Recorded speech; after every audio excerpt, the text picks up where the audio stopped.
ಸ್ವಲ್ಪ ಸೈಲೆಂಟ್ SITಗೆ ನನಗೆ ಕರೆದಿದ್ರು. SIT ಕಚೇರಿ ಮೆಟ್ಲು ಹತ್ತಿದ ಕೂಡಲೇ ಎದೆ ಡವ ಡವ ಡವ ಅನ್ನೋಕೆ ಶುರು ಆಯ್ತು.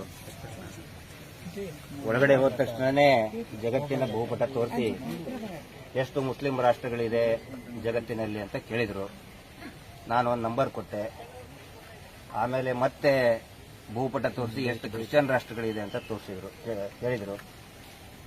ಆಮೇಲೆ ಯಾವ್ಯಾವ ಮೌಲ್ವಿ, ಯಾವ್ಯಾವ ಶೇಖ್, ಯಾವ್ಯಾವ ಪಾದ್ರಿ ದೇವಸ್ಥಾನವನ್ನ ಹಾಳು ಮಾಡೋದಕ್ಕೆ ಎಷ್ಟೆಷ್ಟು ದುಡ್ಡು ಕೊಟ್ಟರು ಅಂತ ಕೇಳಿದ್ರು.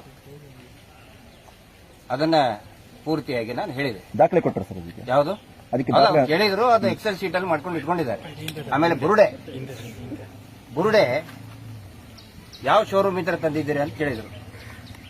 ಯಾವ ಕಾರ್ಪೆಂಟರ್ ಪೇಂಟ್ ಹಚ್ಚಿದ್ದ ಅಂತ ಕೇಳಿದ್ರು. ಯಾವ ಕಾರ್ಪೆಂಟರ್ ಪೇಂಟ್ ಹಚ್ಚಿದ್ದ, ಆ ಪೇಂಟರ್ದು ವಿಸಿಟಿಂಗ್ ಕಾರ್ಡ್ ಕೂಡ ಕೊಟ್ಟು ಬಂದಿದ್ದೀನಿ. ಇಷ್ಟೇ ಅಲ್ಲ ಕಳೆದ 2 ತಿಂಗಳಿನಿಂದ ನಿಜವಾದ ಘಟನೆಗಳು ಏನು ನಡೆದಿದೆ ನಾನು ನಿಮ್ಗೆ ರಿಕ್ವೆಸ್ಟ್ ಮಾಡ್ಕೊತಾ ಇದ್ದೀನಿ. ನಿಮ್ಮ ಬಗ್ಗೆ ನಮಗೆ ಪ್ರೀತಿ ಇದೆ.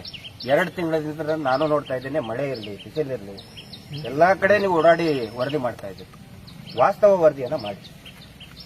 ನಮ್ಮ ಮೇಲೆ ಏನಾದರೂ ಕಾನ್ಸ್ಪಿರಸಿ ಇತ್ತಂತ ಹೇಳಿದ್ರೆ, ಈಗ ಹೇಳಿದ್ನಲ್ಲ, ನೀವು ಅದೇ ಬೇಕು ತಾನೆ. ಕಾನ್ಸ್ಪಿರಸಿ, ದೇವಸ್ಥಾನ ಹಾಳು ಮಾಡೋದು, ದುಡ್ಡು ತಗೊಂಡ್ರು, ಮುಸ್ಲಿಂ ರಾಷ್ಟ್ರದಿಂದ ದುಡ್ಡು ಬಂತು, ಬುರುಡೆ ಯಾವನ ಕೊಟ್ಟನಂತೆ. ಯಾವುದೂ ಕೂಡ ಬುರುಡೆ ಆಗಲಿ ಏನೇ ಆಗಲಿ ಪ್ರತಿಯೊಂದಕ್ಕೂ ಕೂಡ ಕ್ಲಾರಿಫಿಕೇಶನ್ ಕೊಟ್ಟು ಬಂದಿದ್ದೀನಿ.